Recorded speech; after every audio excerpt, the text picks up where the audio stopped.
মুসলিমদের ঐক্য কিভাবে সম্ভব? আজকের ভিডিওতে আলোচনা করব মুসলিমদের ঐক্য আসলে সম্ভব কিনা আর সেটা কিভাবে অর্জন করা যেতে পারে। মুসলিমদের বিভক্তির বাস্তবতা। আজ বিশ্বজুড়ে মুসলিম উম্মাহ নানা দলে, গোষ্ঠীতে, চিন্তায় ও মত পার্থক্যে বিভক্ত। অথচ ইসলাম এমন একটি জীবন ব্যবস্থা যা একতা, ভ্রাতৃত্ব ও ঐক্যের উপর গড়ে উঠেছে। আমরা সবাই মুসলমান, তবু আমরা এক হতে পারছি না কেন? কোরআনের আহ্বান, তোমরা বিভক্ত হও না। আল্লাহ বলেন, তোমরা সবাই আল্লাহর রজ্জুকে শক্ত করে ধরো এবং বিভক্ত হও না। এই আয়াত আমাদের ঐক্যের দিকে দেখছে। মহান আল্লাহ স্পষ্টভাবে মুসলিমদের ঐক্যবদ্ধ থাকার নির্দেশ দিয়েছে, কিন্তু বাস্তবে দেখা যাচ্ছে আজ আমরা ভাষা, অঞ্চল, মাযহাব, দল ও মতভেদকে কেন্দ্র করে বহু খণ্ডে বিভক্ত। ঐক্য সম্ভব যদি আমরা ঈমানকে কেন্দ্র করি। ঐক্য সম্ভব যদি আমরা জাতীয়তা নয়, ঈমানকে ভিত্তি করি। আমাদের পতাকা হবে লা ইলাহা ইল্লাল্লাহ। এটাই রাসূলুল্লাহ সাল্লাল্লাহু আলাইহি সাল্লাম আমাদের শিখেছেন। নবী করিম সাল্লাল্লাহু আলাইহি সাল্লাম সতর্ক করে বলেছেন, ইহুদি ও খ্রিস্টানরা 72 দলে বিভক্ত হয়েছিল, আর আমার উম্মত 73 দলে বিভক্ত হবে। তার মধ্যে একটি দল ছাড়া বাকি দল জাহান্নামে যাবে।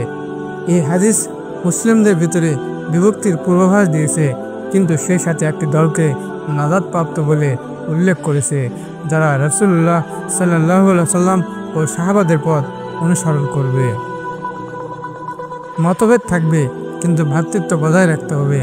সব মুসলমান সব বিষয়ে একমত হবে না, তবু আমাদের মধ্যে থাকবে ভ্রাতৃত্ব। রাসূলুল্লাহ সাল্লাল্লাহু আলাইহি সাল্লাম বলেছেন, মুসলমান মুসলমানের ভাই।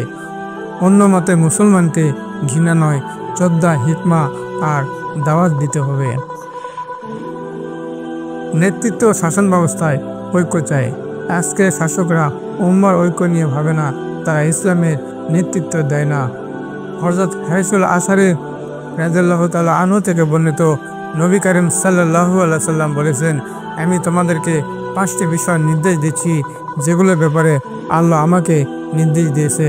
জামাতবদ্ধভাবে, নেতার আদেশ মন দিয়ে শুনবে, তার আদেশ মেনে চলবে, আল্লাহর পথে হিজরত করবে, আল্লাহর রাস্তায় জিহাদ করবে। আর তোমাদের মধ্যে হতে যে সংগঠন হতে এক বিগত পরিমাণ দূরে সরে গেল, সে তার গদ্দান থেকে ইসলামের রশি খুলে ফেলল। তবে সে যদি ফিরে আসে তা ভিন্ন কথা। আর যে ব্যক্তি জাহিলাতের দিকে আহ্বান জানায়, সে জাহান্নামী। সাহাবে কারাম বলেন, হে আল্লাহ রসুল, সে যদি রোজা রাখে, নামাজ পড়ে, এরপরও? রাসূলুল্লাহ সাল্লাল্লাহু আলাইহি সাল্লাম বলেন, যদি রোজা রাখে, নামাজ পড়ে এবং নিজেকে মুসলমানদের অন্তর্ভুক্ত বলে দাবি করে, এরপরও সে জাহান্নামী হবে।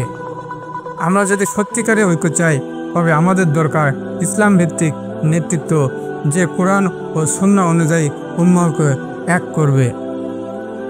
মুসলিমদের ঐক্য শুধু একটি স্বপ্ন নয়, এটি সম্ভব যদি আমরা আল্লাহর পথে ফিরে আসি। চলুন আগে নিজেকে বদলায়, তারপর সমাজ, তারপর উম্মাহ, ইনশাল্লাহ। ভালো লাগলে ভিডিওটি শেয়ার করুন, কমেন্টে লিখুন আমি উম্মাহর ঐক্য বিশ্বাস করি, আর সাবস্ক্রাইব করুন সত্যের সাক্ষ্য।